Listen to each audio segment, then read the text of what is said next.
திண்டுக்கல்லுக்கு வருவேயா திருநெல்வேலுக்கு வருவேயா பொட்டியுண்டு மச்சத்திலே அல்வா கிண்டி தருவேயா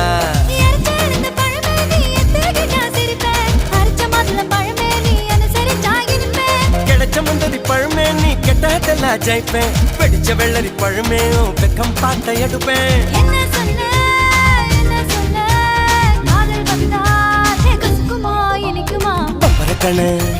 பச்சை மிளகா இஞ்சி மரப்பா இழக்க வச்சா